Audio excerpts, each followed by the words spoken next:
Hey guys, today is the day. I am building those dang garden beds. I have been putting this off, not because I'm lazy. I'm not lazy, I'm not a lazy person. It's just one of those things I don't want to do. Like, I would rather flip the compost all day than build these beds. And it's really cold outside, and the garage is cold because it faces the north. There's no sun. Ugh. All right, so let's do it.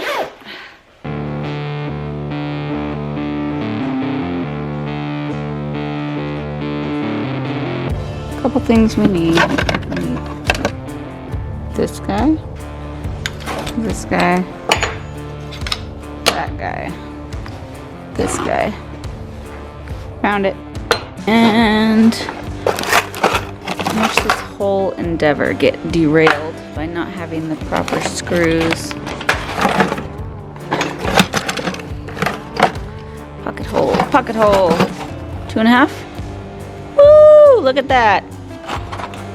That's what I wanted. So we have our Kreg jig for pocket holes, our pocket hole screws, required bits, Ryobi, clamp, boom, that's it. So today I am building two 8 by 4 feet raised garden beds. And for this project, I'm just using 2 by 12 inch high by 8 feet long pieces of wood. With this size board, I can just cut one of the pieces in half and use only 3 boards to make one single garden bed. And I will have a complete list of the materials below for you guys. So I usually do this out here in the driveway because it's really the flattest part that I can work on, besides the garage, which is half full of things. And if I'm doing this alone, I like to be able to stand it up on its side so that I can get a better angle on the screw, and inside the garage I can't do that. So out here in the sun where it's warm is where I like to be anyways.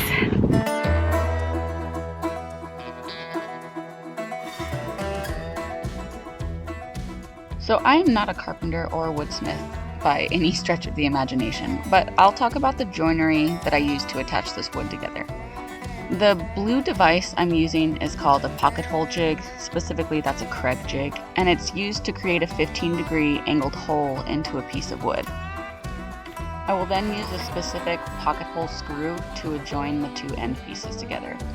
Pocket holes allow for wood to be attached end to end quickly and easily without wood glue. The angled entry also creates a stronger bond between the two pieces of wood, and it can reduce the splitting that sometimes happens when you drill into end pieces. Overall, it's just a stronger way to join two end pieces of wood. Now, making the beds with just these pocket holes has worked for me in the past, but I probably will end up putting metal braces on the outside of the beds after I'm finished, just to keep them held together a little bit, because obviously the weight on the interior of the wood will increase as I add soil over time. Now I want to illustrate that this is very doable on your own. So the best way that I found is to lay the 8-foot pieces down on the ground and then drill the 4-foot pieces up on each side, and then flip it over and attach the other 8-foot piece. That's going to be the easiest way if you're handling this by yourself, because altogether it's actually pretty darn heavy.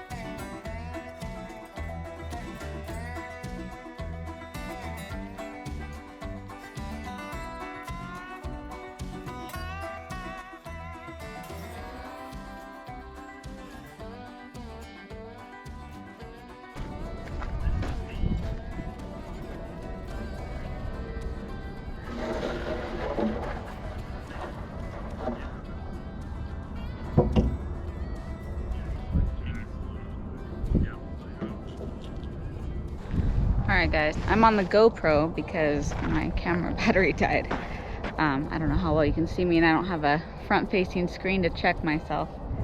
But I have built both of the beds, so they are completed. And now, unfortunately, I need to add some chicken wire to the bottom of the beds. I do have a gopher problem in my front yard because there's a major gopher problem at the river.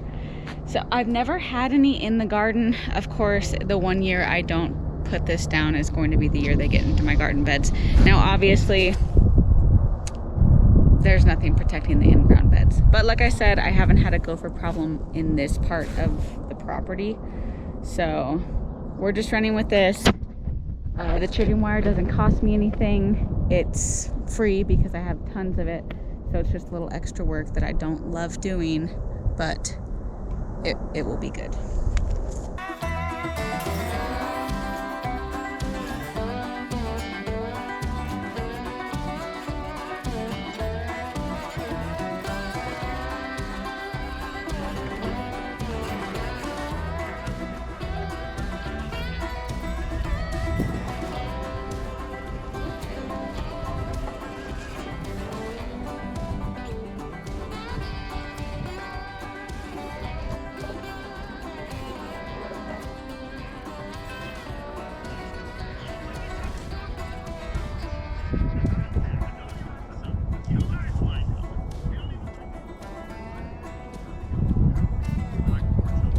Alright guys, we have finished the 2 beds.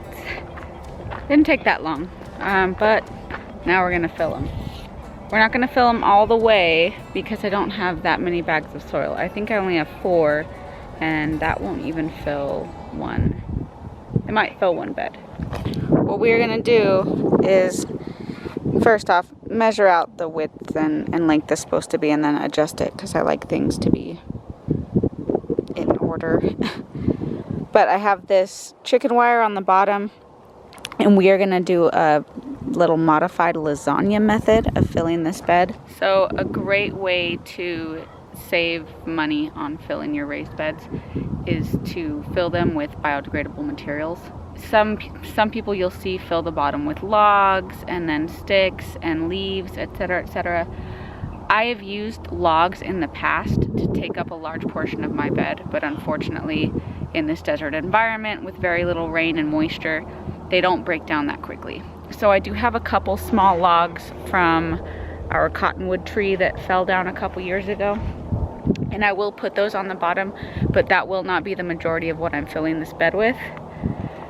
I've got a couple sticks I can get rid of, you know, just like yard trash is what I'll put at the very bottom. And then I have this pile of wood chips which I'll be using, as well as leftover hay from the neighbors. So you do want a kind of mix of things. I don't want to fill it completely at the bottom with wood chips because those take a little while to break down, and as they're breaking down they rob the soil of nitrogen. So you do not want to put a ton of wood chips in the bottom of your bed, but I'm going to put some, and then on that top layer right before the soil, I'm going to put the quickest breaking down things like munched up leaves and spent hay. So let's get started.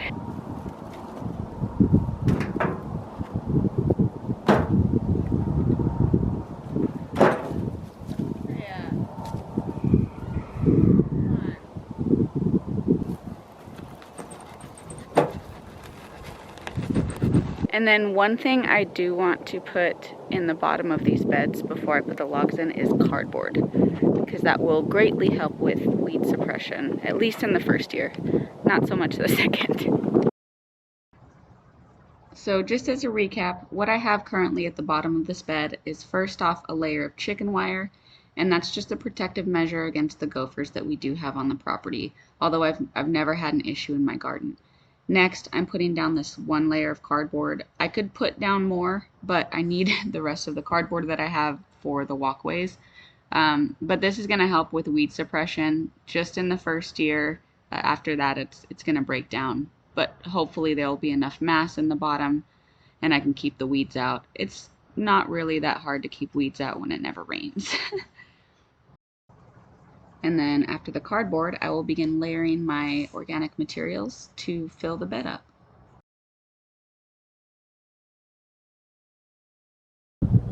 All right, one down.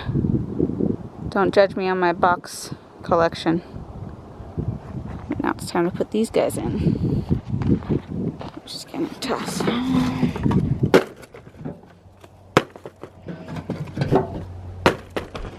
There's really no rhyme or reason here, folks. The goal is to fill the bed with less money while also adding long-term fertility. These bark pieces are great because they'll break down faster than these chunks of wood here.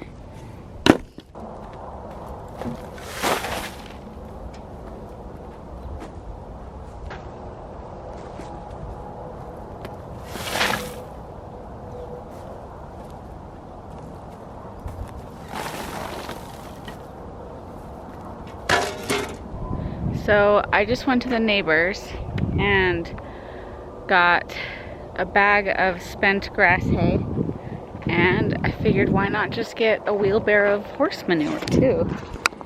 So we're gonna end up putting this on next, right above I pulled a couple weeds, but right on top of the wood chips will go the manure. And then last but not least will be this bad grass hay.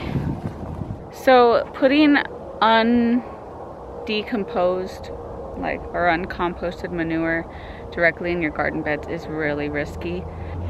I am not telling you to go out there and get a wheelbarrow full of cow manure and put it in your bed. Please don't do that. Horse manure is a little bit less risky because a lot of the nitrogen is tied up in undigested carbohydrates like the grass and hay and stuff. Horses are monogastric, so it's not really efficient as a cow or a ruminant with 4 stomachs and microbes. But I still don't advocate that you go out and, put a bunch of fresh horse manure directly on your garden. This manure is going in the bottom of the raised bed right next to the wood chips. It's going to be covered with several inches of hay and soil after that. So I'm hoping it aids in the decomposition process for that wood in the bottom, and otherwise it's just an extra filler. So I'm gonna get started on this, and I think because I've now decided that I'm gonna do horse manure as well, because I have to walk over to the neighbors, fill up the wheelbarrow, fill up the bag of hay, come back over and make several trips. I think we're just gonna do one bed today for the purpose of this video, and I'm gonna have to finish the other bed tomorrow. But let's try and get this done before dark.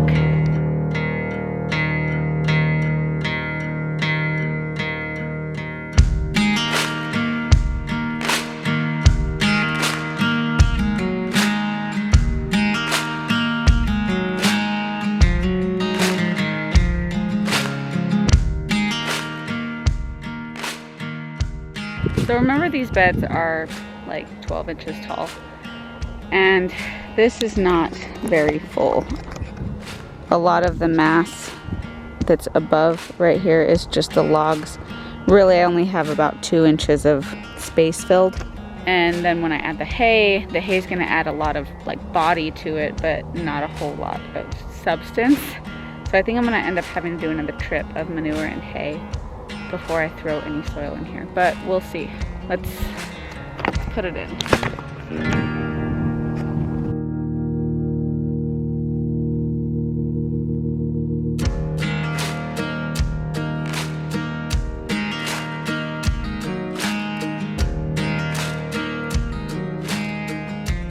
Yeah, I'm gonna need more.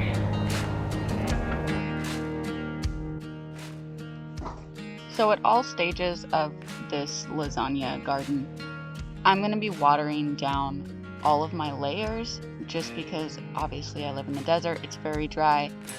And as this bed progresses over the season, all of the material inside of it will essentially just pack down.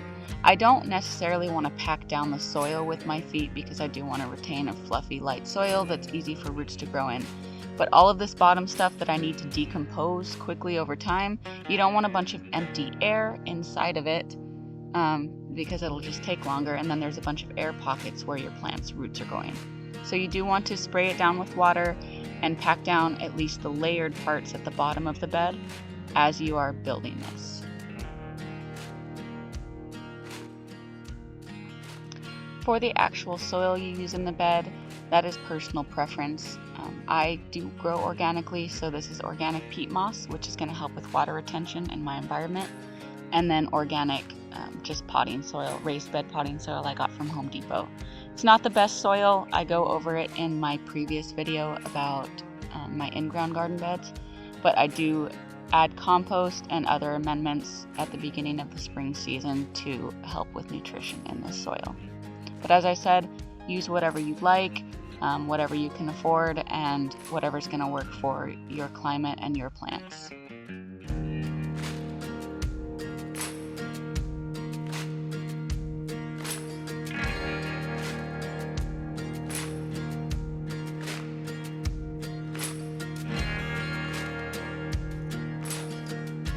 We are done. I do not think that the bed is going to be full enough, especially because that soil will settle. And we still have about maybe 4 or 5 inches from this top here. And I usually like to keep it about 2 or even 1 if I can. So what I've done is I've sprayed this down, and I'm gonna mulch it with some more hay just because I don't want the wind blowing the soil out.